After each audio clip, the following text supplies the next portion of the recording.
دا یاد ساتئ. یاد د دې علماو نه تپوس وکئ، د دې مفتیانو نه تپوس وکئ.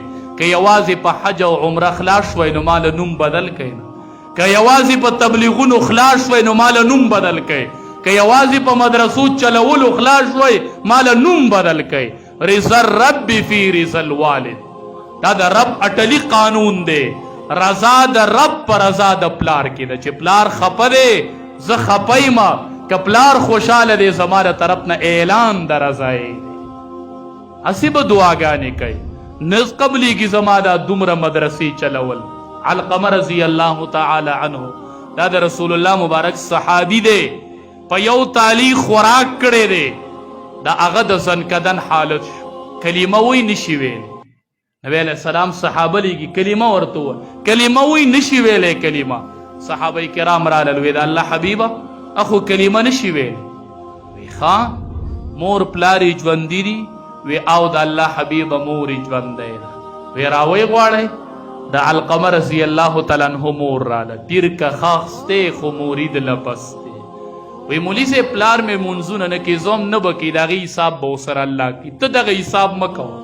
مولي صاحب د پلار مې ګیره نشته، ډېر بدعمله دی، هغه حساب به ورسره الله کوي، ستا دپاره ډېر څه دی، نه دی کوي مونځ، دغه حساب ورسره ته مه کوه، دغې دپاره ته نه یې راغلی.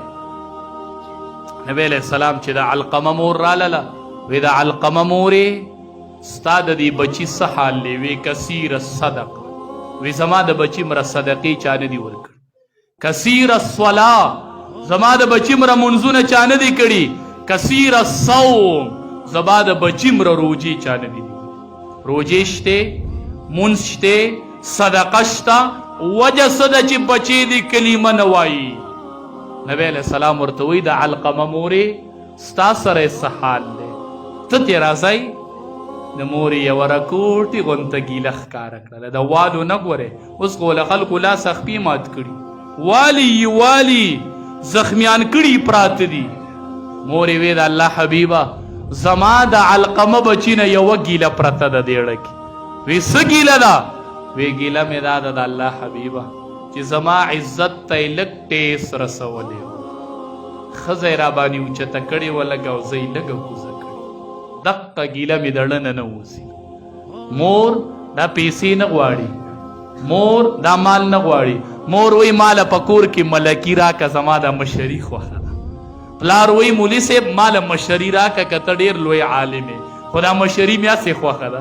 دا په تا چې حکم کوم دا راله خوند راکوي، دا تا چې کارونو له لېږم پټي ته دا راله خوند راکوي مولي صاحب. نو موږ وایو پلار او مورې چې تا له خوند درکوي نو ستا شوه، ته ملک او زه د ته حاکم او زه د محکوم. نبی علیہ السلام ورته وی د علقمه مورې دا بچی دې معاف که. وی معاف یې که د زنکدن حالت یې دی کلمه نشي وی. مورې وی د الله حبیبه ما معاف کړې. نبی علیہ السلام صحابو ته ورشئ کلمه ورته ووایي. صحابي راغی وی د الله حبیبه چې دلته مور وی چې ما معاف کړی دی، د مور د الفاظو سره متصل علقمه وی اشهد ان لا اله الا الله واشهد ان محمد رسول الله. نبی علیہ السلام صحابو ته وایي واورئ صحابو د علقمه ژبه د مور خفګان نیولې وه، دا د مور خفګان نیولې وه. یقین وکړه که ورته دا پټکي ټینګېږي، دا ورته حقیقت وایم.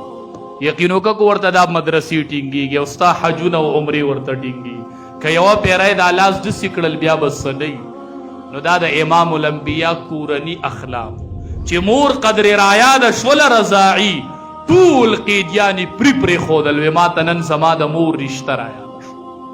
د نبی علیہ السلام په سنتو به عمل